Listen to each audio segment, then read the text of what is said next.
Hello, brains! I'm at Niagara Falls!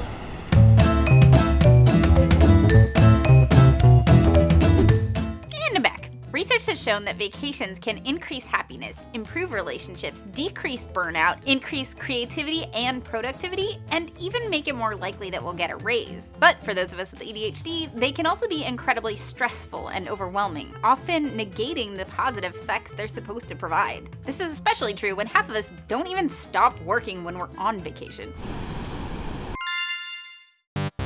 It's really hard to turn it off. If you, like me, struggle with vacationing, here are 7 tips for creating an ADHD-friendly vacation that's actually relaxing. 1. Plan one. According to research, most of the positive effects of taking a vacation actually come from anticipating it, which means we can start getting the benefits of taking a vacation just by planning one. Bonus, planning ahead of time means there's less to stress about or realize you forgot once you're actually on vacation and supposed to be, relaxing. There are lots of ADHD-friendly vacation planning tips on the interwebs, but a few of my favorite actually came from you. Use an app like TripIt to automatically manage your itineraries. Create a flexible schedule for each day so that you know what to expect but still have room to be impulsive. Obsessively research options ahead of time and accept that you won't have time to do all of them, and figure out any must-dos in advance. And of course, lists! These are especially important for packing. Speaking of which, you can check out my video on packing tips here. 2. Budget.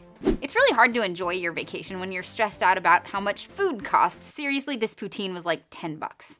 Luckily, that was in Canadian, which is only like $7 in the US. And visiting Niagara itself is totally free. Between exchange rates, unexpected expenses, and unexpected ATM fees, it's really hard to manage money while we're on a trip, even a short one. So it's helpful to make a list of possible expenses and how we're going to pay for them before we travel. This, by the way, is why all-inclusive resorts and cruises can be really great for ADHD brains. Almost everything is paid for by the time we get there, and if we do run out of money, we still get to eat. Once you figure out how much the trip is going to cost, add like 25% to be safe, and then check out this budget tracker that one of the brains made. It's designed to make budgeting easy and to help you save up for big expenses. If it's too late for that, don't worry. It can also help you figure out how to pay off those credit cards when you get back. Celestima, thank you. This is amazing.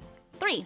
Manage stimulation levels. This is something fairly unique to ADHD brains. Relaxation isn't as easy as finding a beach chair and turning off our cell phones. To relax, we often need to find the right balance of stimulation. Enough that our brains don't get restless and decide to start a new project or pick a fight with the nearest sibling, but not so much that we get overwhelmed or can't chill out. The right level of stimulation is gonna look different for everybody, so work with your brain. If you need to be surrounded by nature to relax, do it. If the idea of being stuck in the woods with no reception horrifies you,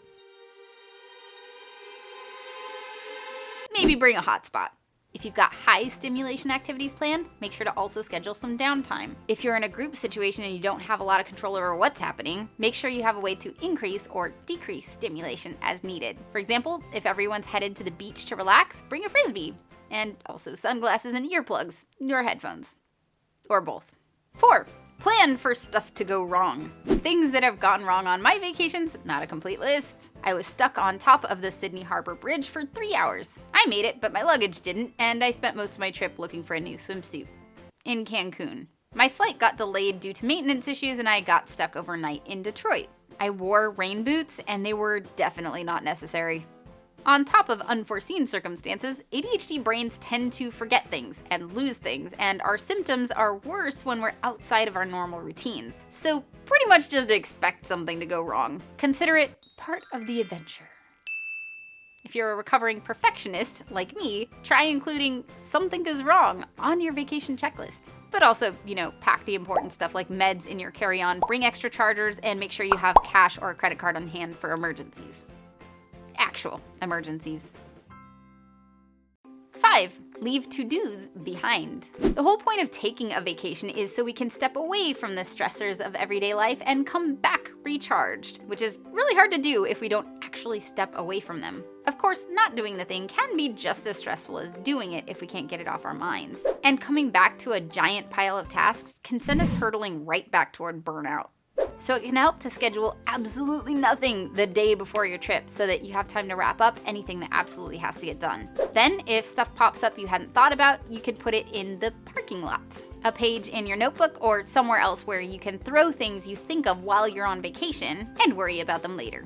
If you really don't have a choice and you have to work on your trip because, I don't know, you're making a YouTube video or keeping your Instagram updated, set some boundaries around when and where so it doesn't bleed into every activity. 6. Communicate expectations, both with the people back home. Are you gonna be reachable or not? Do they need to feed your cat? As well as anyone who's on the trip with you. If you and your travel companions are expecting different things, one of you is gonna be disappointed. Even if you agree on activities, you might have different ideas of things like how long is reasonable to drive in one day. You can reduce conflict and therefore unnecessary stress by negotiating this stuff in advance. Finally, 7. Take a recovery day. Jumping right back into work when we get home significantly decreases a vacation's positive effects, as well as the odds that we'll actually empty out that suitcase. So when you get back home, take a day or two to ease back into your routines, do laundry, and get settled, even if that means taking a shorter vacation. Turns out the length of the vacation doesn't matter nearly as much as how relaxed we are when we head back into work. That's 7 tips for an ADHD-friendly vacation. I hope you found them useful. What are some vacation tips that work for you? Let us know in the comments down below or add to the pinned post on Twitter so we can expand this amazing ADHD toolbox, because none of us should have to travel alone, unless we want to. Thank you to my brain board and all my Patreon brains for making visiting waterfalls and eating poutine part of the most amazing job ever. Like, subscribe, click all the things, and I will see you next episode. Stuff you can get delivered to make your life easier. Bye, brains.